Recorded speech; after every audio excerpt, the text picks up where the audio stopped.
Bienvenidos a Pulp Pixel, un podcast geek, una semana más, episodio 31. Soy su host, Matías, y me encuentro, como pueden ver o escuchar tal vez, completamente solo.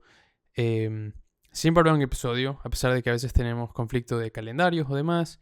Así esté solo yo, esté solo Chris, esté una inteligencia artificial que me está reemplazando esta semana, o cual sea la combinación, siempre habrá un episodio. Entonces, sí, un episodio de esos más cálidos, más íntimos, más privados, más uno a uno. A pesar de que uno a uno usualmente es cuando está Chris aquí, diría yo.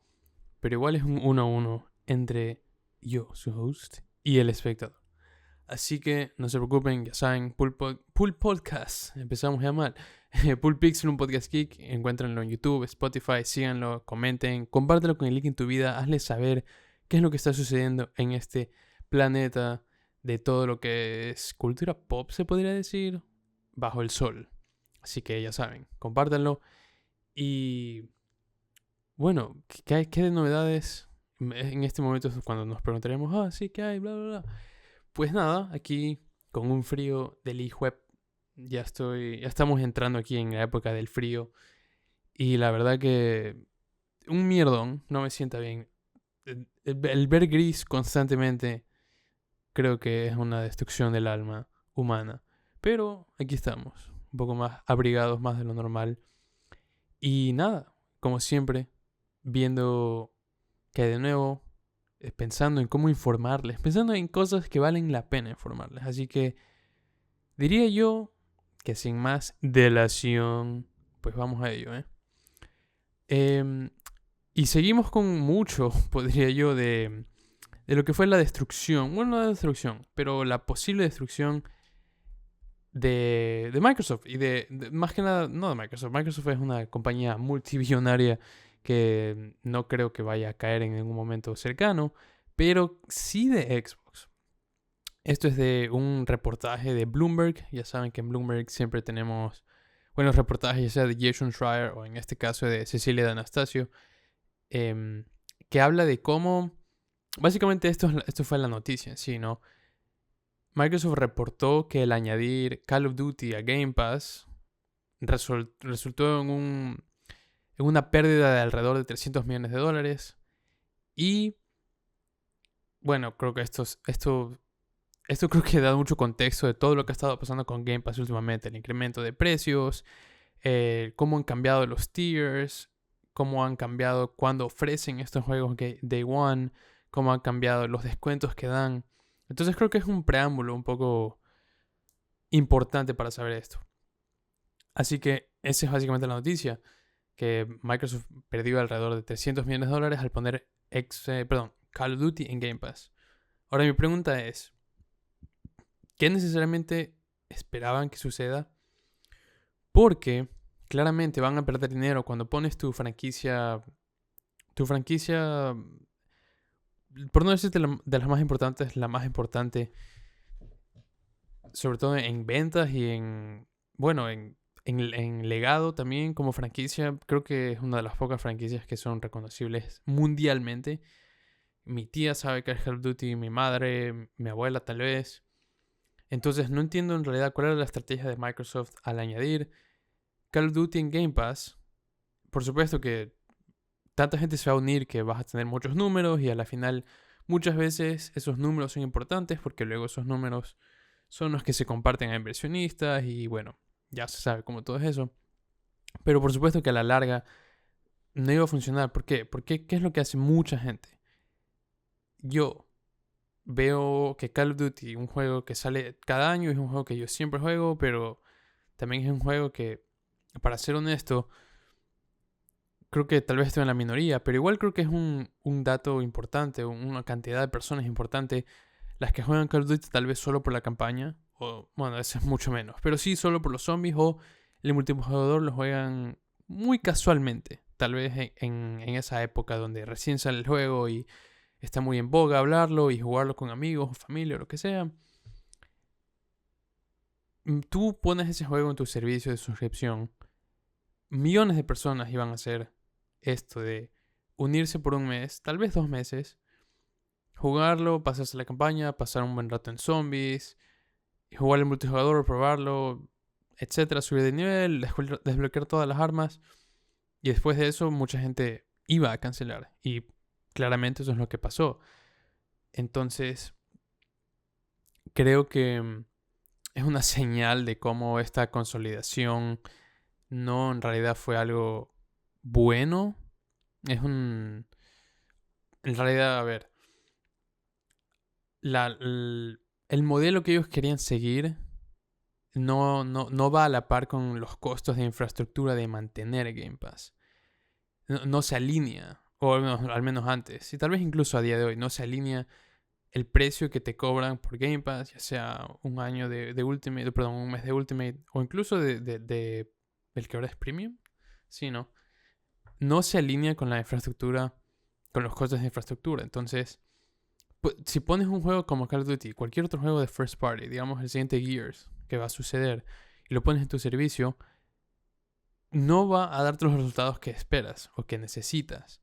Y creo que un error grande de Microsoft fue tener un objetivo imposible de alcanzar. Cuando decían, no me acuerdo exactamente el número, pero sí me acuerdo que era exorbitante, sí, necesitamos o queremos 100 millones de usuarios, algo así dijeron. Y tal vez eso es lo que necesitaban, o son los números que ellos hacían para decir, ok, vale la pena mantenerlo a este precio. Pero claramente eso no va a suceder porque es un servicio más de nicho, es un servicio que a día de hoy, a pesar de que aún yo creo que se podría decir que hay un valor ahí, igual es muy caro para la mayoría de las personas, sobre todo porque das un mensaje muy mixto de, ok, si tú juegas Fortnite, te vamos a dar el pase de batalla mensualmente, o no es mensual, pero cada temporada te lo vamos a dar el pase de batalla. Y también todos estos juegos de Ubisoft Classic. Y no sé si ese es el mismo tipo de jugador. No sé si la misma persona que juega Fortnite todos los días, porque es un juego gratis de servicio, es la misma persona que está pensando, vaya, he estado esperando jugar Assassin's Creed Origins, que está en ese servicio hace tanto tiempo, voy a seguir suscrito a Game Pass. Es como que no es muy congruente. Y creo que ahí es donde se ha ensuciado un poco, que tampoco creo que era muy claro desde el inicio, el mensaje de Game Pass. Entonces, con todos estos cambios, por supuesto que no se ve bien. Añadido a esto, no sé qué tan conocido era, pero si tú eras miembro de Game Pass, te daban descuentos en muchos juegos que eran parte de Game Pass. Entonces, si eventualmente tú jugabas un juego en Game Pass y querías comprarlo, pues te daban, creo que era 10-15% de descuento. Y ahora también quitaron eso. De la misma manera que quitaron que puedas canjear tus Microsoft Rewards a meses de Game Pass, pues ahora en vez de que te den un descuento, te van a dar ese descuento en puntos de Microsoft, que también me parece un movimiento muy anticonsumidor, ¿no? Entonces, desgraciadamente poco a poco vamos a ir viendo esto en cómo Xbox va cambiando sus modelos, va cambiando su estrategia. Sabemos que van a tener una siguiente consola, pero no me sorprendería si en el futuro, después de eso, Xbox se convierte en una marca mucho más de nicho, donde, yo qué sé, voy a poner un ejemplo que no tiene nada que ver, pero creo que ilustra bien lo que intento decir. De la misma manera que Microsoft como tal, ellos tienen, su producto principal en Microsoft es Windows. O sea, en el colectivo humano también y con el de consciente humano, creo que todos pensamos Microsoft es Windows. Y de la misma manera que ellos, por ejemplo, en la computadora que estoy usando ahorita, tengo Windows, pero no es una computadora hecha por Microsoft. De esa misma manera, de subsidiar en ese sentido, creo que Xbox va a hacer lo mismo. Ya lo vimos un poco con el dispositivo portátil de Asus, que no es una consola de Xbox, pero más que nada tiene la interfaz de usuario de Xbox, tiene muchas integraciones con Game Pass, tiene, por supuesto, el control como tal, o sea, el mando tiene un botón de Xbox, tiene los colores de los botones de Xbox. Y ya lo hicieron también con Meta. El Meta Quest que salió de Xbox no era un producto de Xbox, solo tenía el branding de Xbox. Entonces creo que ese es el futuro de Xbox, donde vamos a tener dispositivos de esa manera, ya sea un dongle USB eventualmente para la televisión o más portátiles. Y luego las consolas de Xbox como tal van a convertirse un poco más en nicho. Como decía, de la misma manera que Microsoft, ellos sí tienen sus computadoras, tienen y su propia línea de productos de Microsoft para Microsoft, que sería todo lo que son Surface Pro, las Surface que tienen, que son como es, que son tablets. Y luego tienen su propia línea de accesorios, ¿no? Estoy seguro que tienen Surface Keyboard, Surface Mouse. Pero no es su objetivo principal y no es su línea de producto principal. Creo que Xbox va a adaptar algo similar. Y va a ser interesante ver cómo intentan rescatar la marca como tal. Porque creo que al momento de ahorita están bajo fuego por todo ámbito. Por las consolas, por el servicio, por los precios. Ahora sí, los precios en parte están fuera de su control por aranceles y demás, pero no ayudan en ningún sentido a esta causa, por así ponerlo. Entonces, bueno, lo que siempre decimos aquí, hay que ver qué va a suceder, pero Xbox no está en una buena posición ahorita y cada vez que intentan arreglarlo de alguna manera, no lo hacen. Entonces, va a ser muy interesante ver cuál es la consola de nicho que realizan, cuál es el campo que van a empezar a jugar en su cuenta, que ya lo han hecho por un buen tiempo. Siempre hablamos aquí como Nintendo juega su propio juego. PlayStation es el único que aún tiene mucho este compromiso, tal vez un poco obsesivo incluso con hardware, porque te sacan audífonos y te sacan parlantes y te sacan monitores y te sacan las consolas como tal. Y con todos estos rumores de que uno de las siguientes consolas de PlayStation va a ser un portátil. En cambio, del otro lado tenemos a Xbox, que no sabemos aún qué juego intentan jugar, porque sí van a seguir manufacturando consolas, fabricando consolas. Van a seguir, porque es algo que ya lo confirmaron, debido a los rumores que había de que Xbox va a dejar de hacer consolas. Ellos tuvieron que salir y decir, no, sí, estamos comprometidos al futuro de la siguiente consola. Pero luego también hacen esto con Game Pass y cuando ves los precios que cambian, y no sobre todo eso, pero los beneficios que te da cada nivel de Game Pass, te das cuenta de que su futuro está muy centrado en jugar en la nube. El hecho de que te lo abran a todos los niveles de Game Pass y ya no esté en beta, creo que habla mucho de a dónde ellos quieren ir.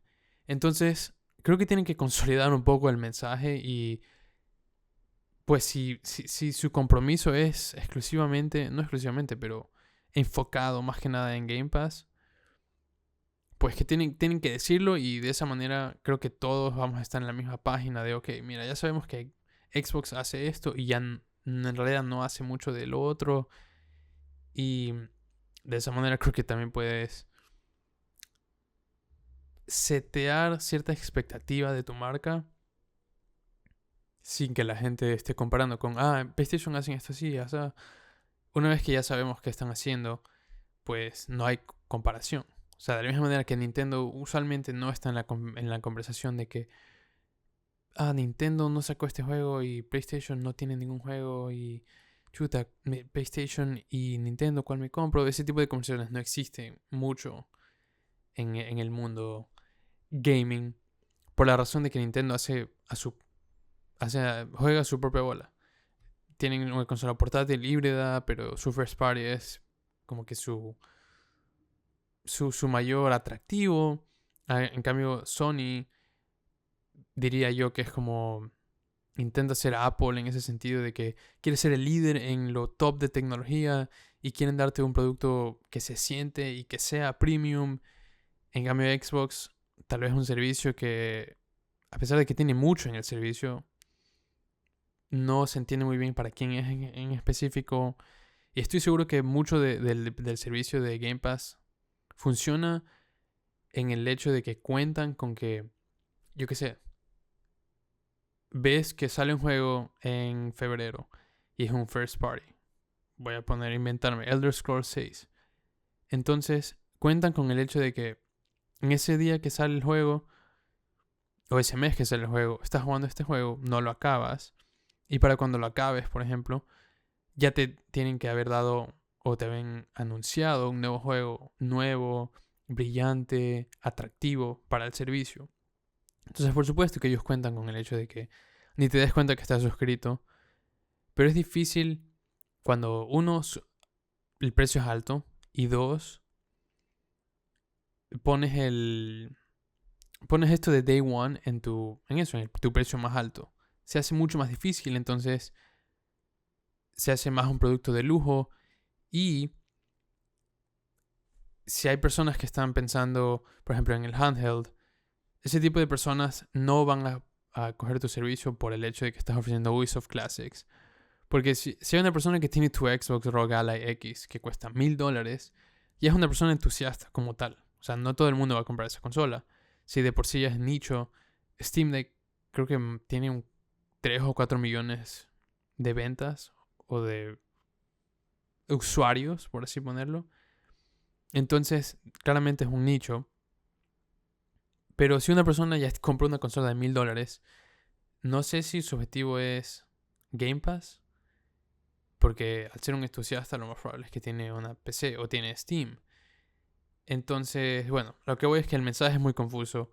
A pesar de que también el precio es alto, pero sí tiene cierto valor. Entonces, bueno, vamos en todo eso. Y claro, es por eso que vemos que, de lo que dije, perdieron $300 millones al poner Call of Duty en Game Pass. Hay una razón por la cual ahora está en el precio más alto de Game Pass. O sea, que si quieres jugar Call of Duty día 1 a través de Game Pass, tienes que tener Ultimate. Y es porque perdieron mucho dinero al ponerlo en Game Pass. Pero bueno, vamos a seguir viendo qué sucede en otra noticia de Xbox. La verdad que es muy Xbox este año como tal, diría yo. Hablamos mucho de Xbox porque siguen dándonos de qué hablar. Para bien y sobre todo para mal. En base a lo que hablamos la semana anterior de cómo Xbox subió los precios de Game Pass Ultimate por un 50%, cambió los tiers, cambió los nombres, cambió los beneficios. Al parecer, en ciertas regiones están bloqueando, no bloqueando. Hay ciertas regiones en donde están pausando la subida de precio, pero solo si eres un suscriptor existente y si tienes la renovación automática en tu tarjeta configurada. Y esto ha sucedido en mercados como Alemania, Italia, Polonia, Irlanda, Corea del Sur. Y mucha gente cree que es porque Microsoft es buena gente, pero es mucho porque hay ciertas leyes en estos países de proteccionismo donde no permiten subir un precio así tan rápido, y por eso en el correo que están mandando básicamente están diciendo: cuando se sube el precio les vamos a dar una notificación de que se va a subir a tal y demás. Pero también puede ser una señal de que Microsoft está haciendo números y se dio cuenta de que tal vez cuando hubo este éxodo gigante de suscriptores la semana anterior, tal vez haya una muy, muy ligera, la verdad que no creo que suceda, pero muy, muy ligera esperanza de que tal vez vean que si, tal vez lo puedan usar como una prueba de que si los suscriptores en estos países no cancelan su suscripción y la mantienen, tal vez les dé una idea de que, ok, saben que subimos el precio mucho, tal vez debemos rebajarlo de nuevo. Por supuesto va a subir eventualmente, pero creo que es la manera que lo han manejado, que es el mal sabor de boca en muchas personas. Porque, como dije, estos servicios nunca han bajado de precio y muy, muy rara vez se han mantenido. Piensa en Netflix, piensa en Amazon, piensa en el mismo Xbox, piensa en Xbox Live Gold cuando se llamaba Gold, piensa en PlayStation Plus, como ha subido de precio. Entonces, el precio de Game Pass nunca va a mantenerse en donde estaba, sobre todo sabiendo el dinero que pierden. Porque de nuevo, no el modelo de precio no se alinea con el costo de infraestructura, que es de hacer el marketing de tus juegos first party, pero también hacer tratos con otros juegos third party para que estén en tu servicio. Pero tal vez pueden revocar la decisión, tal vez para hasta fin de año. O encontrar nueva forma de promocionar Game Pass y de que sea atractivo, a pesar de que el precio sea alto. Pero bueno, vamos a ver. Así que si son de Polonia, Irlanda, Alemania, Italia o Corea del Sur, tal vez tienen chance de mantener el precio de Game Pass. Y los que son de Brasil, lo siento mucho que el servicio ahora cueste literalmente 200% más por todo el proteccionismo del país. Pero bueno. Ahora, hablando un poco, creo que en ese mismo contexto, y esto es de Matt Piscatella, que es este analista, que usualmente pone sus cosas en Blue Sky, lo cual es un poco extraño. Pero creo que es una métrica muy interesante que va de la mano, no solo con la estrategia de Microsoft, pero diría yo con la estrategia de Sony, la cual hemos hablado ya un tiempo, de perseguir estos juegos live service. Entonces ellos lo que hacen usualmente es esto, ¿no? Analizan datos a partir de encuestas que lanzan y por supuesto X número de personas responden, analizan el dato, etc., ¿no? Encontró que más de 60% de jugadores en Estados Unidos, estos estudios se dan en Estados Unidos, creo que era 62%, 63%, pero más de la mitad, por supuesto, de jugadores en Estados Unidos solo compran 2 o menos juegos por año. Y solo un 4% que compraban más de un juego al mes. Entonces, creo que es una señal muy, muy importante para mostrar a personas como yo. Personas, si estás escuchando esto, eres también parte de ese nicho del gaming que parece muy, muy grande en redes sociales y en YouTube, TikTok, Twitch, todo esto, ¿no? Pero luego tenemos que acordarnos que somos mucho de la minoría y la mayoría de personas que mantiene a flote la industria son las personas que compran Call of Duty anualmente, son las personas que compran muchos paquetes de EAFC y que compran el juego también anualmente. Son las personas que compran skins de Fortnite, son las personas que siguen jugando estos juegos free to play e igual le meten plata para microtransacciones, skins, todo esto, ¿no? Y eso también nos muestra que la razón por la cual estas ediciones deluxe de videojuegos, ediciones especiales y los videojuegos como tal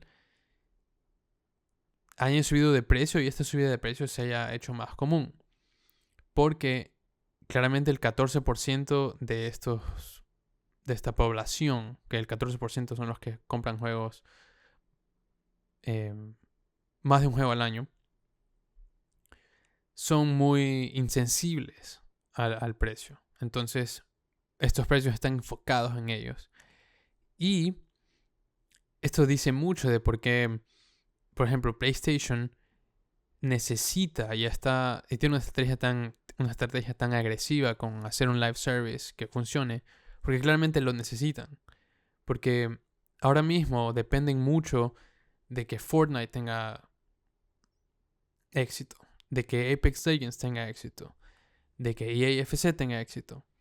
Entonces, cuando o no todo, pero una gran parte de tus ingresos son en base a otros servicios que tú no estás prestando, por supuesto que lo que más te conviene es crear uno de esos servicios. Entonces es por eso que hemos visto este push tan agresivo de Sony y PlayStation de sacar un live service. La ejecución ha sido pésima, pero la idea no me ha parecido mala. Miremos a Helldivers.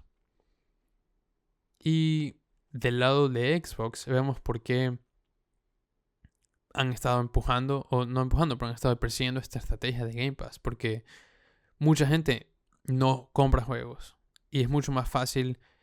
Lo vemos de la misma manera que en Netflix. Es mucho más fácil si te pongo una lista de juegos enfrente de ti, que los pruebes y los juegues y uses el servicio, a que si te digo Ah, sí, si quieres jugar algo, pues ve a hacerlo. No, es mucho más fácil darte un catálogo y decirte, hay esto, salió esto, toma, juega. Y no tienes que comprarlo, ya es parte de tu suscripción. Y sobre todo en una época donde las personas no les importa mucho ser dueños de los medios que consumen. Lo vemos en Spotify, con la música, lo vemos bueno, con las películas, cuando las rentas o estando en Netflix. Entonces en un videojuego es lo mismo. Si no te importa en la edad ser dueño de ese videojuego, a pesar de que incluso ahí, bueno, hay mucho espacio gris de qué significa ser dueño de algo hoy en día. Pero pongámoslo como división con el hecho de que si yo pago un dinero y es mío, entonces es por eso que Microsoft ha estado empujando por este modelo, porque la gente no está comprando juegos, ya sea creo que es por varias razones. Una, creo que es por el estado de la economía mundial en general.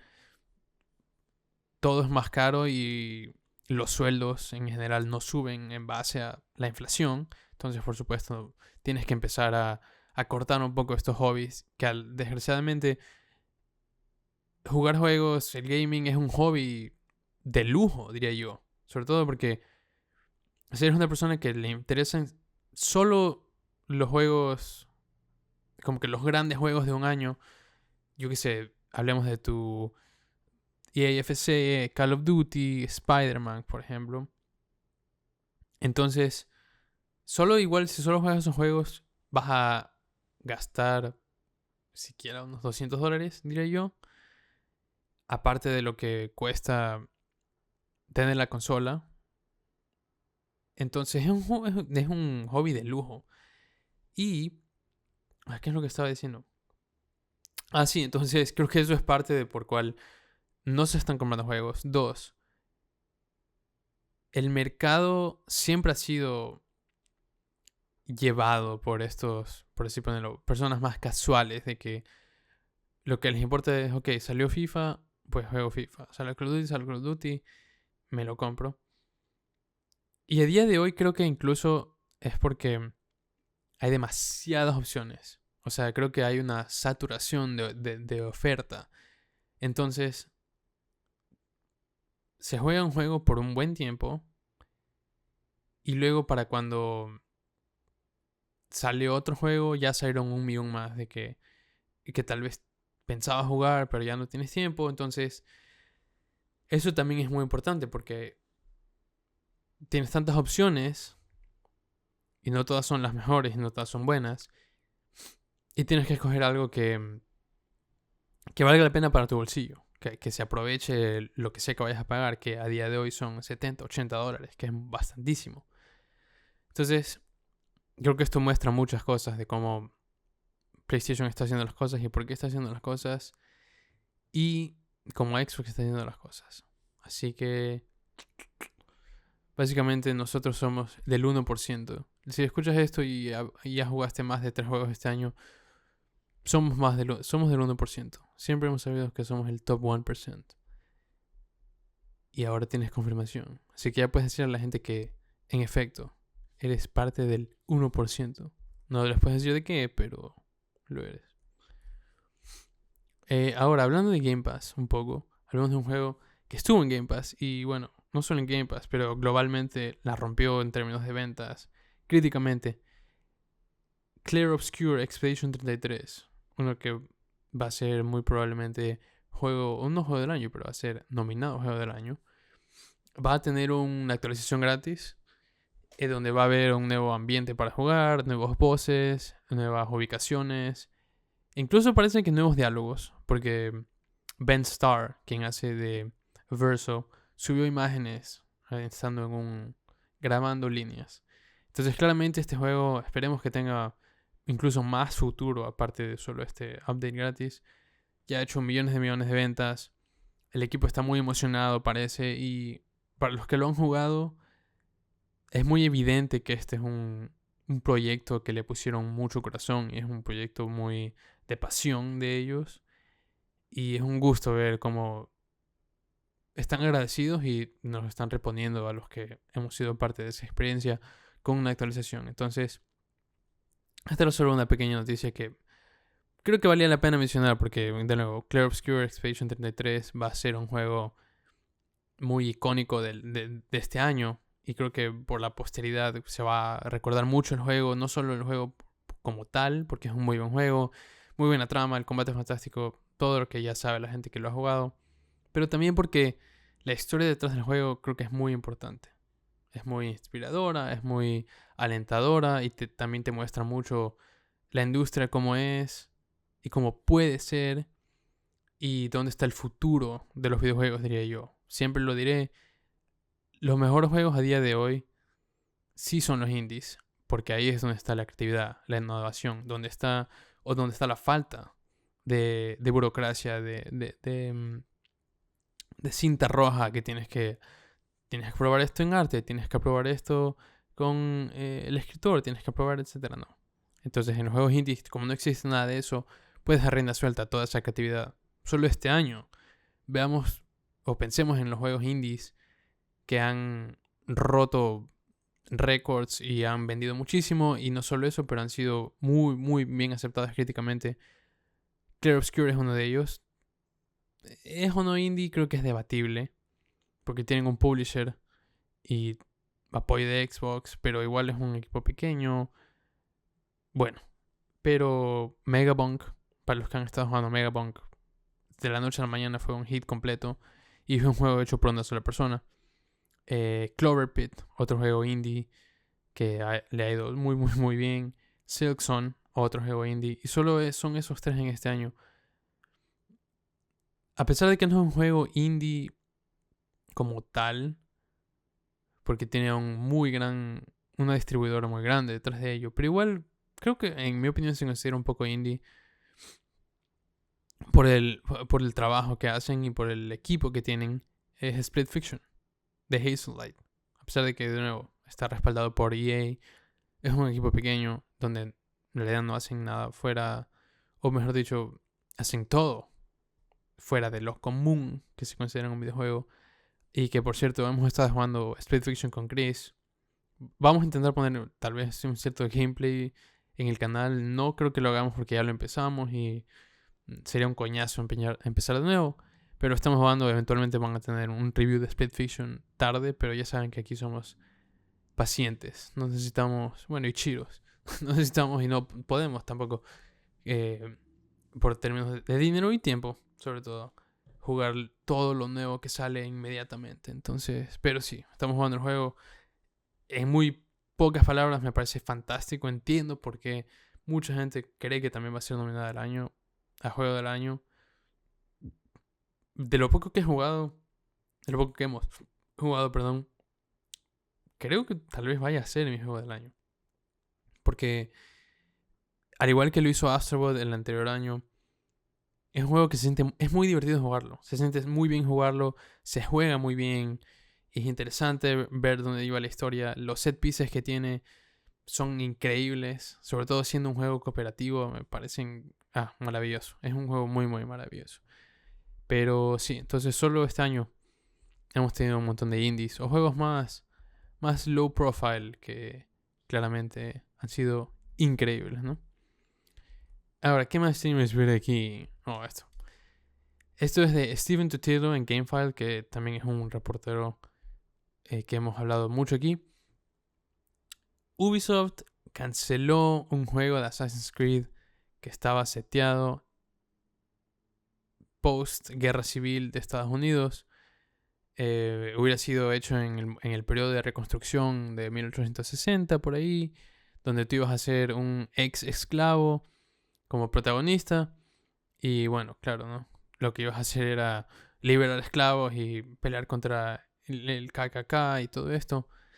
Y esto lo hablo, uno, porque es una noticia de cancelación y creo que es importante. Y dos, porque creo que también habla mucho del clima actual en los videojuegos. Y tal vez no solo en videojuegos, pero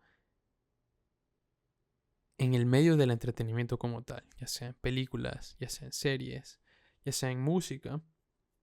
Que me parece que es un problema grande. ¿Por qué? Porque en este caso, este juego se canceló por el clima político o el estado político de los Estados Unidos actualmente, pero también por toda la controversia que hubo hace unos meses por uno de los protagonistas de Assassin's Creed Shadows, que era un samurái africano que también fue un esclavo en algún momento, Yasuke, que era basado en una figura histórica. Este personaje existió y tiene una historia muy bacán que se presta mucho para crear ficción a partir de ella. Entonces, perdón. Entonces creo que es importante hablar de esto, porque a pesar de que yo creo que nosotros intentamos dejar un poco la política a un lado en el episodio, o en el show como tal, no porque no tendremos alineaciones políticas o porque no tenemos opiniones. Creo que tener una opinión a día de hoy ya es político por alguna razón. Pero porque tal vez eso no solo no es nuestro enfoque en el show, pero también puede alienar a muchas personas. Puede aislar a personas que comparten o no comparten. Entonces, aquí no hablamos mucho de eso, pero creo que en este momento tiene mucho sentido hablarlo porque habla mucho de cómo... A ver, voy a rebobinar un poco. Creo que hay mucho que hablar en términos de lo que es la representación en videojuegos y demás. Y creo que es una conversación con muchos matices. En este tema en concreto, creo que es algo que se debe taclear porque... A ver, si estamos en un videojuego, o sea, porque creo que creo que ya se está entrometiendo con la creación del arte como tal. Porque si estás creando un videojuego donde tu objetivo era matar, bueno, matar, tu objetivo o tus objetivos, más que nada, eran personas del Ku Klux Klan y tú eras un ex esclavo, primero que quién va a estar en contra de eso y es una pregunta retórica. Creo que todos sabemos que existen ese tipo de personas. Pero si cancelas un juego en base a todo ese caos que hubo por Yasuke, ¿es en serio o es buena idea apaciguar a esa minoría vocal en Twitter, yo que sé, en Reddit, en TikTok? No sé si esa es la mejor estrategia, apaciguar a esa minoría vocal. Porque, como digo, creo que luego ya se entromete en lo que es la creación del arte, en la intención del arte. Y ahí es donde ya tenemos un problema aquí entre los dos, ¿no? Entonces, creo que es importante hablar de eso, creo que es importante tomarlo en cuenta, que nos perdimos un juego que a mi parecer suena muy bacán hacerlo. Sé que Assassin's Creed ya ha tenido juegos así, un poco más como spin-offs, donde ha sido una persona que era un ex esclavo, o sea, Yasuke, pero también en Assassin's Creed Liberation, y son buenos juegos. Y cuando escuché el pitch de este juego, sonaba muy bien. Pero es una pena que no vamos a saber siquiera si va a ser un bueno o un mal juego debido a cómo funciona este outrage cultural, que más que nada es algo existente en línea. Entonces es algo que siempre lo he dicho aquí con Chris. Eso es una minoría vocal. Desgraciadamente, esas minorías vocales son las que más gritan, son las que más bulla hacen. Las personas que en Twitter dicen no hay buenos juegos, bla, bla, bla, todo es guerra de consolas, son las personas que casi ni juegan, tal vez no tienen ni consolas y solo son parte de ese caos de la internet. Y es lo mismo aquí. Sí, por supuesto que hay gente racista, xenófoba, todo eso. Y cuando se introduce eso en el discurso de los videojuegos, creo que al ser de nuevo, son grupos más vocales y bulliciosos y lo que les importa es el caos. Contamina mucho las conversaciones que hay del gaming o las conversaciones de un videojuego en como tal, en concreto. Entonces, ahí es donde tenemos que empezar como que a filtrar un poco y saber a quién escuchar. Escucha a tu fanbase, pero no a esta fanbase más radical de uno u otro lado. Creo que ahí es donde se pierde ya un poco de eso, pierdes la intención del arte que estás haciendo o lo cancelas completamente como en este caso. Entonces ahí es donde ya tenemos que ponerle un alto y decir, ok, tal vez estamos apaciguando al grupo incorrecto. Entonces escucha a tus jugadores que en serio juegan, no a estas personas que son turistas, por así ponerlo. Yo no sé Chris, pero yo sí tengo un poco no gusto, eso no sé la palabra, pero yo sí soy un poco defensor del gatekeeping solo por el hecho de que, como en este caso, creo que las personas que son turistas en un sitio como el gaming pueden hacer mucho daño porque contaminan el discurso de lo que es y luego tal vez transforman el tema como tal. Como en este caso, cuando hablamos de videojuegos, aquí en el podcast nunca hablamos de que, sí, es que la guerra de Xbox, la guerra de Play, porque nosotros no somos ese tipo de turista que solo viene a estar en el caos. Entonces creo que es muy importante en ese sentido, como que filtrar un poco de, ok, estas personas no son nuestro core fanbase. Tal vez esta persona conoce Assassin's Creed, pero tal vez nunca se lo ha pasado. Tal vez no es una persona que compra el juego cada vez que sale. Entonces, de nuevo, sí, creo que es importante ver una noticia así y decir, ok, tal vez no estamos escuchando a la fanbase correcta. Pero bueno, noticias de cancelaciones y de desarrollo y desgraciadamente despidos. Y esta vez en el desarrollador de Hyper Light Breaker, que es Machine Heart, que para muchos tal vez lo conocen por Hyper Light Drifter, que fue un juegazo. Y Hyper Light Breaker, pues es un juego que nunca encontró su audiencia y claramente no vendió mucho. Entonces cerró. Ya el desarrollo del juego está cerrado. Parece que en enero van a entregar algo, pero dijeron que lo más probable es que no esté completo. Y aparte que tuvieron despidos en el estudio. Entonces es una pena, porque creo que si a este juego le hacían un mejor marketing, lo sacaban pulido, porque estaba en Early Access por más de un año. Pero parece que nunca encontró su audiencia, nunca encontró... Intentó hacer algo que, de nuevo, su audiencia no quería necesariamente. E incluso cuando lo hicieron, no lo hicieron bien, estaba muy roto el juego. Entonces, desgraciadamente, lo han cancelado. O no cancelado, pero lo han ya tirado a la basura. Entonces espero que las personas que compraron el juego o estaban en Early Access les den un reembolso o algo, pero una pena, porque tal vez este juego podría tener un potencial bueno. Y eso son las noticias como tal.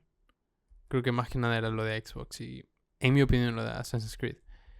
Pero de lo siguiente que les voy a hablar yo, porque sí me gustaría tener una conversación después con Chris, pero igual creo que vale la pena dar mis opiniones. Y esto es algo que recién lo vi hace un día, entonces disculpen si esto es solo un batiburrillo de ideas y un vómito de palabras. Pero se ha acabado Peacemaker, la temporada 2. Tuvimos el final, 8 episodios. El anterior jueves salió. Y bueno, ¿qué tal? Chris, no sé, la verdad que no sé qué pensará Chris de la temporada como tal, después del season finale. Pero, y voy a hablar un poco sin spoiler, después con spoiler, y tampoco voy a hablar mucho porque sí quisiera tener esta conversación con Chris. Pero para los que quieran saber, me pareció una temporada buena, pero de nuevo, como siempre lo menciono con las temporadas o las series, mejor dicho, tienen un problema de ritmo a día de hoy. Todas las que he visto, o la mayoría. Alien tuvo un problema, Gen V creo que tiene problemas de ritmo, y Peacemaker tuvo problemas de ritmo 100%. Cuando pienso en los capítulos, son 8 capítulos, ¿no? Si piensas en la estructura de una historia donde tienes que tener un clímax y todo esto, creo que lo que está pasando en las series últimamente es que ponen su clímax o su conflicto y lo desarrollan muy cercano al final. Entonces, a pesar de que así se hace en estructura clásica, no se hace tan cercano al final. Entonces creo que lo que la están haciendo muchas series a día de hoy es eso. Y no sé si es por el hecho de que tal vez no saben cómo desarrollar ese conflicto por más tiempo. O tal vez así es como se han hecho las series toda la vida. Pero Peacemaker no se libra de tener esos problemas de ritmo. Y problemas de... Esto creo que ya es un problema externo, y específicamente en esta serie, pero problemas de que tu director sea muy, muy vocal en Twitter, específicamente. Porque creo que muchas personas aquí que han estado viendo el programa o la serie saben de que James Gunn ha estado en redes alabando lo increíble que es el episodio 8 y es lo mejor que he escrito, el episodio 6 y el 8 son lo mejor que he escrito en mi vida, va a estar increíble, prepárense. Entonces, si tú nos das esa información, nos metes tanto hype para ver tu magnum opus, por así decirlo, y luego no aterrizas, pues no es bueno para tu producto, porque en mi opinión fue un episodio malo. No solo fue un episodio, pero a mí me pareció un mal episodio. Se parecía una propaganda de medicamentos, pero también parecía una publicidad de bandas. Muy extraño y sobre todo fuera de lugar de todo lo que hemos visto en la serie. No me gustó para nada el episodio. Creo que los mejores momentos del episodio son estos núcleos entre los personajes de Eleven Street Kids, entre Chris y Adebayo, entre Chris y Hardcore. Ahí, cada vez que había una escena entre ellos, por supuesto que valía la pena ver el episodio y, de nuevo, creo que ahí es donde está el corazón de la serie como tal. Pero todo alrededor de eso no tuvo sentido en el final de la season. Hablando de la serie como tal, o de la temporada como tal, de nuevo, tuvo problemas de ritmo. Creo que no exploró suficiente el conflicto que parecía ser el principal, a pesar de que se entiende que el conflicto principal es el conflicto interno de Chris. El conflicto entre, no sé dónde me siento bien, estoy buscando sentirme bien y ser querido en todo lado. Y hacer lo que parece que es lo que me hace bien y todo esto, ¿no? Pero luego, cuando tienes un conflicto tan grande como... Y supongo que esto ya va a ser parte de spoilers. Así que spoilers si aún no han acabado todo Peacemaker o si no han visto la mayoría de la temporada. Cuando pones un conflicto tan grande como hay otra dimensión a la cual están yendo los personajes y es una dimensión donde todo es completamente diferente a la que tenemos o a la que estamos acostumbrados y básicamente eso, los nazis ganaron la Segunda Guerra Mundial y qué implicaciones tiene eso. Es difícil enfocarse en el conflicto de Chris, el conflicto interno de Chris, como el conflicto principal. Entonces, no sé qué tan necesario era poner eso ahí. Entiendo que sirve para tener este shock entre la diferencia entre los personajes. Por ejemplo, con el papá de Peacemaker. Pero afuera de eso, tal vez no era necesario. Y creo que hubo mucha expectativa de que iba a pasar algo más con ese contexto de esta dimensión. Y no sucedió así. Pero en el último episodio pasan otras cosas muy extrañas que tampoco creo que tienen sentido o tienen lugar en la serie. Sobre todo lo que pasa con Rick Flag Sr., que parece ser otro personaje completamente. Vimos a Rick Flag Sr. aliarse con Lex Luthor y al inicio fue raro, pero creo que muchos pensábamos que tenía otro plan en mente. Y básicamente ser una persona que ahora odia a los metomanos de la nada, se sintió muy, muy fuera de lugar y muy fuera de personaje. O sea, el personaje que tú ves en Creature Commandos, el personaje que tú ves en Superman, no es este personaje y no hay tampoco una línea clara para trazar en cuándo este personaje tuvo esta transformación. Entonces, no sé, todo mal este episodio para mí. Fue el que menos me gustó de la temporada, sin lugar a duda. Con este descenso de Rick Flag que no tiene sentido. Con esta obsesión de los matomanos. Con estas tomas súper largas de de cómo están creando una compañía entre Adebayo, Peacemaker, Vigilante, John, todo el grupo, ¿no? Judo Master. Estas tomas súper largas con una canción entera de fondo. Todo el runtime de la canción, 3, 2 minutos, lo que sea, completa. Y 2 veces, o sea, 2 canciones completas hicieron eso en el mismo sitio. Siento que fue un episodio muy vacío. Aparte del inicio, después de eso, creo que no hubo nada más. O sea, no hubo nada más que no podías hacer en mucho menos tiempo. Y es una pena porque el episodio dura 1 hora. Y entonces muchas personas, incluyéndome al menos, pensaban, ok, 1 hora tienes para hacer muchas cosas bacanas. Tienes para explorar qué está pasando en estas otras dimensiones. Tienes para explorar tal vez un poco de cómo ha sido las consecuencias en esta otra dimensión. Tienes para explorar esto del Lex Luthor, qué mismo está pasando. Sobre todo porque, de nuevo, creo que es un problema. James Gunn ha estado haciendo este hype de que sí, la temporada 2 de Peacemaker lleva directamente a Men of Tomorrow. Creo que nada de lo que vimos lleva a Men of Tomorrow. No, o al menos sé que lo va a hacer, pero no veo cómo. Y no nos dio ningún indicio, no nos dio ningún momento al que aferrarse para esperar la siguiente película con mucha expectativa. Y no sé, se sintió súper vacío de nuevo. Creo que los mejores momentos fueron el inicio, porque de nuevo tienen estos momentos entre Chris y Hardcore. Y ahí es donde hay mucho corazón en la serie. Y el otro momento que se me hizo memorable fue, de nuevo, es una conversación más que nada entre Chris y Adebayo. Y están todo el grupo en un cuarto de motel hablando. Y creo que es donde más brilla James Gunn. Cuando tiene estos personajes, estos outcasts, estos personajes rotos. Y encuentran esta como que familia entre ellos. Es algo que es muy claro en Guardians. Ahí es donde brilla. Y tal vez necesitábamos más de eso. No solo en la temporada, pero tal vez en el capítulo como tal. Porque todo lo demás me pareció que llevó a nada. Entonces, una pena que no haya aterrizado. Me gustó la temporada como tal en general. Sí creo que es muy buena, pero creo que cerrar de esa manera sí baja mucho mérito y muchos puntos a la serie como tal. Entonces,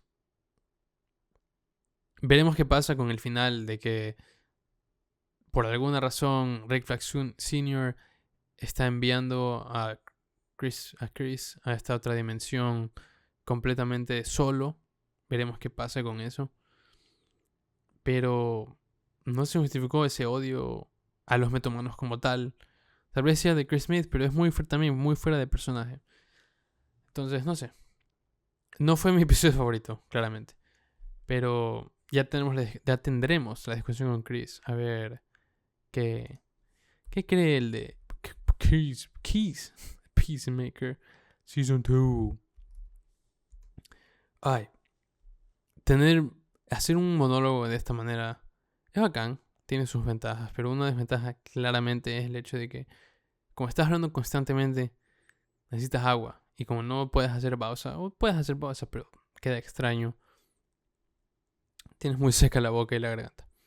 Pero bueno. Ahora nuestro segmento clave de qué hemos estado jugando, qué hemos estado viendo, etc. Pues solo iré yo, ya que solo estoy yo aquí, sin ningún problema. Yo puedo hablar por horas, claramente. Denme agua, denme algo de qué hablar. Ni siquiera denme algo de hablar. Solo dame agua y puedo hablarte por un par de horas, si es que no me quedo dormido. Pero ¿qué hemos estado viendo? ¿Qué hemos estado jugando? Leyendo. Queremos ver, queremos leer, lo que sea. Pues Gen V, de nuevo, como estaba mencionando, creo que también peca en el tener un ritmo muy extraño. Estamos por acabar la temporada en 2 episodios más. Y siento que recién en el episodio que viene va a desarrollarse el conflicto. Entonces es como súper raro. Algo que he encontrado siempre de Gen V, que es difícil saber a quién es el que debe seguir, quién es el protagonista. Porque, bueno, creo que es un poco obvio, ¿no? Es Mary Moreau. Pero creo que le das tanto espacio a otros personajes que es difícil centrarse solo en ese conflicto de ella. Sobre todo porque en esta temporada al menos no es el personaje más interesante. Entonces es difícil. Creo que Cypher y la performance de Hamish, creo que se llama Hamish Linklater, ¿o no? Estoy casi seguro que es Hamish algo. Creo que la performance de él como Cypher lleva en sus espaldas la temporada. O sea, se lleva cada escena en la que está. Es el personaje más interesante. Y yo sigo viendo porque quiero ver cómo acaba él, cuál es su rol más grande en el mundo de The Boys y demás. Entonces creo que ese es lo que más destaco de la temporada como tal. Pero está interesante. Está interesante ver cómo está mezclando el multiverso de The Boys y Gen V y los que está en juego. Entonces Gen V vamos a seguir viéndola. Me está gustando mucho. El episodio anterior creo que es de lo que más me gustó. Y eso que casi no tiene tanta acción, que creo que también es parte de eso. En Gen V al menos, parecido como con Peacemaker, creo que brilla mucho más cuando es un poco más íntimo. Cuando estamos solo hablando de, ok, porque al final tenemos que acordarnos que estos son adolescentes. Entonces, creo que el conflicto más interesante está en eso, entre ellos, de motivación propia y también de no sentirse suficiente y también de sus propios traumas. Y creo que ahí, en mi opinión, donde más se disfruta la serie. La violencia y las acciones y la acción está muy bacán, pero para mí el corazón de la serie, de nuevo, está en eso, en esta relación entre los personajes. Pero muy bien, me está gustando. No sé si me gusta más que la primera temporada. Creo que tener a Andre ahí... ¿cómo se me fue el nombre completamente? Pero el actor que hace de Andre. Creo que eso añadía mucho en la primera temporada. Y sí se siente su ausencia, sobre todo también en guión, ¿no? Pero eso. Entonces, cuando acabe Gen V, hablaremos también de la temporada y cómo acabó Peacemaker. Hablé un poco. Cuando Chris regrese vamos a también hablar, tener una reseña más o menos. Luego, ¿qué he estado jugando? He estado jugando bastante.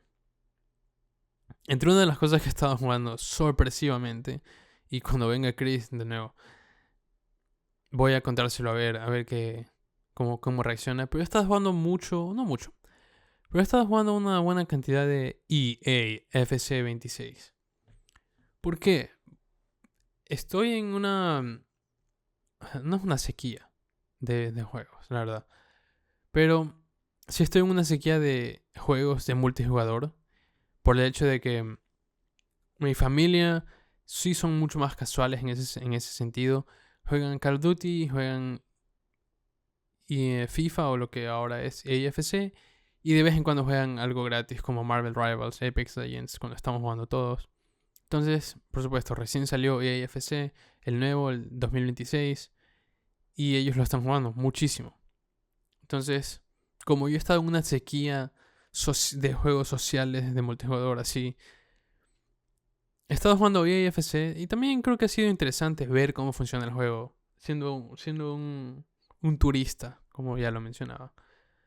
Siendo un turista en el juego y cómo funciona y los sistemas del juego y cuál es el atractivo de un año y cuál es el atractivo de seguir jugándolo casi como un juego de servicio. Entonces lo he estado jugando un poco aquí y acá. El core gameplay es bueno. O sea, nunca me ha parecido mal el core gameplay de FIFA. Y estoy seguro que es muy distinto al gameplay de cuando era FIFA. El último FIFA que yo jugué en serio religiosamente fue FIFA 11. Entonces, hace más de 10 años. Estoy seguro que es muy distinto. Pero se siente similar. El feeling es similar.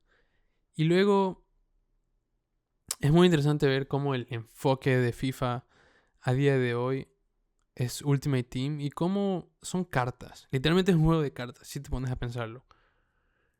No es para mí. La verdad que no le vi mucho atractivo a ese modo o a esa parte del juego como tal. En realidad lo jugué porque quiero pasar un buen rato con mi familia y jugar ahí y cagarse de risa, etc. Pero el core gameplay no hubo nada que me llame la atención de decir, ok, ¿sabes qué? Tal vez a lo mejor puedo jugar esto semanalmente o algo. La verdad, nada me llamó la atención del juego. Es más, creo que lo hacen súper difícil para una nueva persona entrar al juego como tal. Incluso literalmente, porque siento que el menú es un asco. La verdad que los menús de Call of Duty y de EAFC son lo peor que he visto. Son horribles, parecen menú de móvil. Horrible, feísimo. Feo navegar, feo llegar a lugares, muchas pantallas de carga en un menú, porque son modos distintos, no sé, feísimo. La verdad que la peor de la experiencia ha sido eso. Pero entiendo el appeal que hay entre todos estos modos de crear un club, pero puedes crear un club con tus amigos y todos son parte del club y creas tu propio personaje con tus propias stats de ataque, de defensa, etc.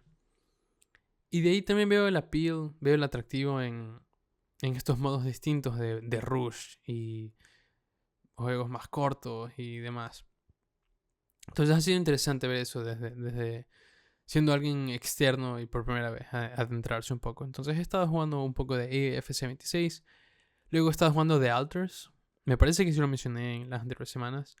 Que es un juego básicamente de manejo de recursos. Donde intenta mezclar manejo de recursos, pero también darte una buena historia y una trama interesante. La trama sí es súper interesante. Y es un juego súper difícil, eso sí voy a decir. Lo he estado jugando, no sé si lo voy a acabar. Tengo creo que 10, 15 horas y entiendo el juego. No es necesariamente lo mío. Tuve mi diversión un poco con el manejo de la base, más que sí, con el manejo de recursos.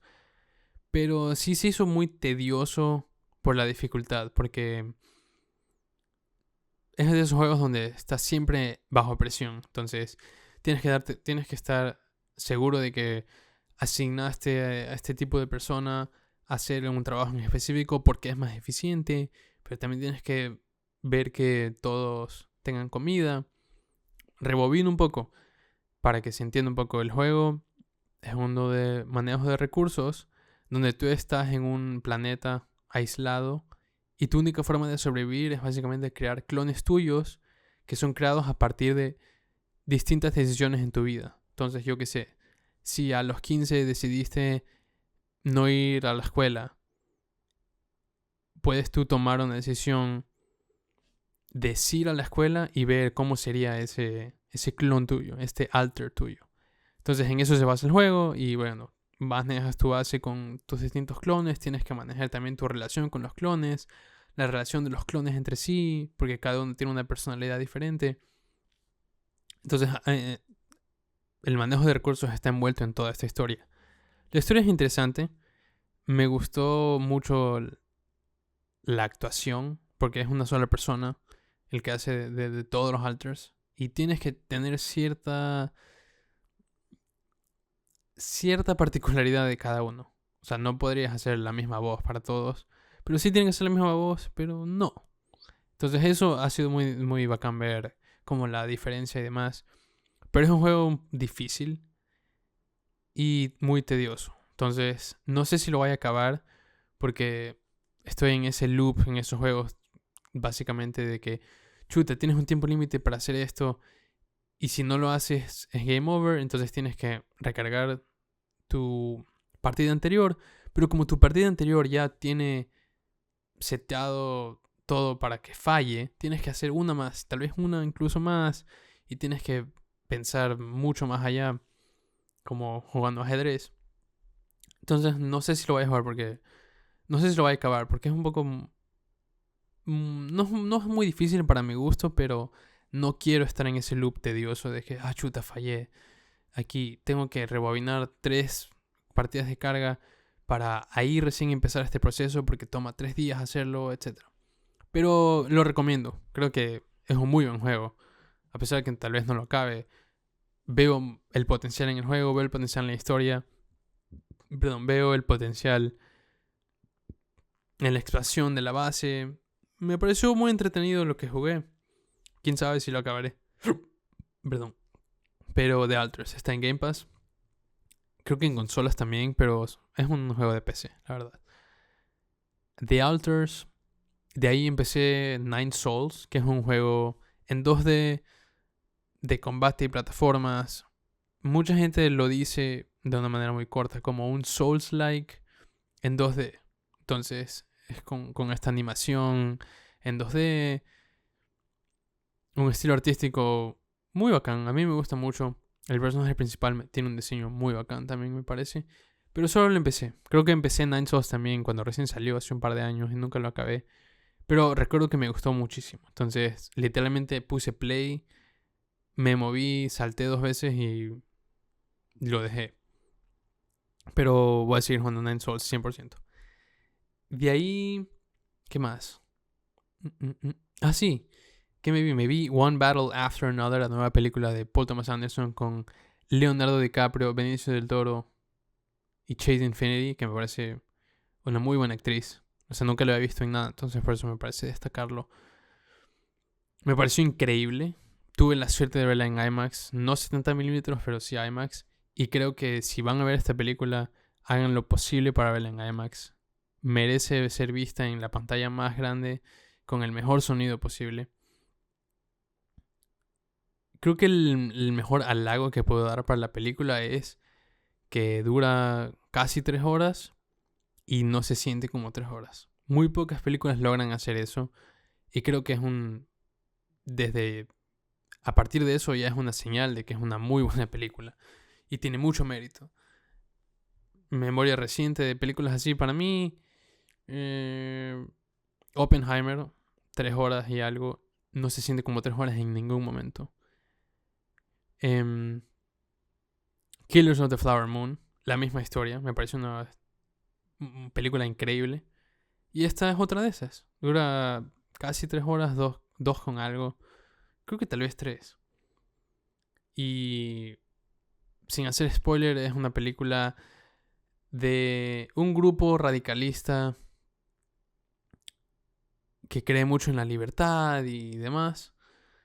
Y una de las personas de este grupo básicamente tiene estos sueños de libertad muy, muy, casi digo Cristian Castro, pero muy Che Guevara. Y luego, años después, vuelve a este mundo porque su hija es secuestrada y ahí empieza la trama.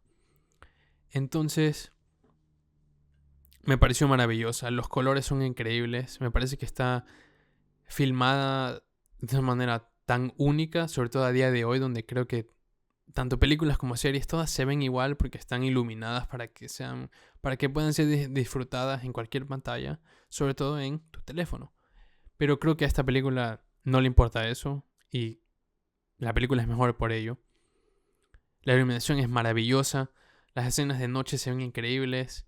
En el momento que vi la película y veo que en las escenas de noche hay muchísimo grano, me di cuenta de que estaba viendo algo único, algo que no se ha hecho en mucho, mucho tiempo, que se siente muy original y es muy tangible todo lo que están viendo. También en el momento que veo que hay escenas que están sobreexpuestas, te das cuenta de que cada toma en la película tiene su propósito para la trama. No para que se vea increíble técnicamente, a pesar de que sí se ven en términos de composición. Pero en iluminación creo que es una de las cosas más interesantes de la película, donde no intenta ser perfecta en ese sentido. Y creo que, de nuevo, añade mucho a la película. Añade a la trama. Añade a la película como completo. La historia me pareció muy bien lograda, a pesar de que yo no soy muy fan de cuando hay muchas alusiones a cómo funciona la cultura y la sociedad a día de hoy y el bipartisanismo y todo esto. Y no sé si bipartisanismo es una palabra, pero en inglés es bipartisan. Entonces, disculpen mi ignorancia. Pero esto, como hay dos bandos y las morales y ética de cada bando y sus principios. Yo no soy el más grande fan de cuando se usan eventos actuales en películas. Me saca mucho y no me permite conectar. Graciosamente, interesantemente, no me permite conectar con esa pieza. Pero creo que esta película lo logra muy bien porque te muestra las cosas como son, a pesar de que usa mucha sátira, pero porque muchas de las cosas que habla con esa sátira tienen esa connotación en el mundo real.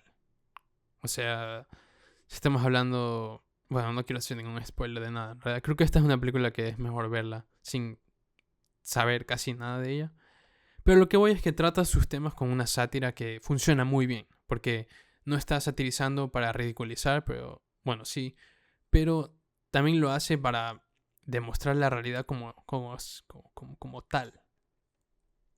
Y al no usar nombres específicos y demás, creo que también ayuda mucho a eso. No solo a la sátira, pero a meterte más en ese mundo de la película. Las performances de DiCaprio, fantásticas, como siempre. Chase Infinity, fantástica. En mi opinión, lo más destacable en ese sentido son Sean Penn. Creo que es de las mejores performances, si no es la mejor que ha hecho. Es un personaje que se te queda en la cabeza. No he dejado de pensar en cómo funciona ese personaje y cómo se mueve y cómo habla desde que la vi. Y Benicio del Toro. Benicio del Toro, cada escena en la que está él, se la lleva completamente. Recomiendo mucho esta película. Hace mucho tiempo no me acuerdo de ver una película donde tengo ganas de verla otra vez casi que inmediatamente. Y voy a intentar hacerlo, pero de nuevo. Corran al cine a ver One Battle After Another. Este es el tipo de cine que merece la pena apoyar. Entonces, corran a verla. Y eso, de ahí ¿qué más? Pues nada, tengo planeado, ojalá ver otra vez esta película. De ahí quiero verme otras de Paul Thomas Anderson porque estoy en ese mood de Paul Thomas Anderson. Seguiré viendo Gen V, seguiremos viendo Gen V aquí en el pod, estoy seguro. Ghost of Yotei se ve muy bien, pero es más de Ghost of Tsushima y no sé si eso vale la pena ahorita comprarlo de salida. Sobre todo porque es un muy buen billete, pero tal vez no vale la pena. No es necesario correr a las tiendas a comprarlo. Al ser más Ghost of Tsushima. A pesar de que es un juego que me gusta muchísimo. Y de ahí...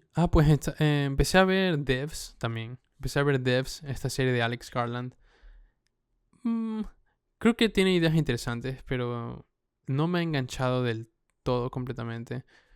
Aparte de la performance de Nick Offerman, creo que es muy buena.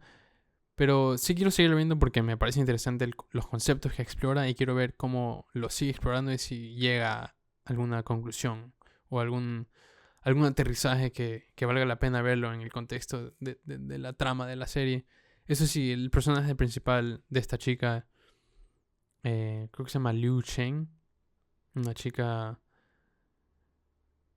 que es una super genio china y ni siquiera... No me gusta para nada. En realidad me saca mucho de ver la serie porque es una performance, a mí parecer, muy mala de ella. Pero es Alex Garland. Creo que Alex Garland siempre ha sido una persona súper interesante de ver porque tiene conceptos muy grandes en su cabeza que quiere adaptar o que quiere poner en pantalla. Y no siempre le salen porque creo que son muy complejos. Entonces quiero ver cómo hace esto, sobre todo al ser algo tan complejo como computación cuántica y demás. Pero por ahora, bien. Me gusta el corazón que hay en la serie entre la motivación del personaje de Nick Offerman. Me gusta bastante. Y visualmente también me gusta. Me parece que está muy bien lograda. Sobre todo los efectos que tiene cuando muestra ciertas imágenes de computación cuántica. Creo que son muy bacanas, la verdad. ¿Y qué más? Eso en realidad. Eso es lo que hemos estado hablando, viendo. Lo que sea. Y bueno, creo que lo podemos cerrar ahí. Un episodio un poco más corto de lo usual, pero es porque estaba solo yo. Y pues veremos qué nos dice Chris la siguiente semana. Estoy seguro, ahorita es el New York Comic Con, entonces estoy seguro que vamos a tener mucho de qué hablar de Marvel y DC, ojalá. Y también hablaremos de Peacemaker. Así que eso fue un episodio más, ya saben, compártanlo con el geek en su vida. Estamos en Spotify, estamos en YouTube, dale 5 estrellas, comenta, interactúa con los polls que a veces pongo, a veces no. Deja like, favorito, dile al geek en tu vida, todo eso, ¿no? Ahora en el teléfono, en YouTube, hay una sección que es para darle hype a un video. No sé exactamente qué hace, pero si lo ves, dale hype al video. De nuevo, no sé qué hará, pero dudo que sea algo malo. Y eso. Nos estaremos viendo la siguiente semana. Esto fue un episodio más de Pool Pixel. Chao, chao.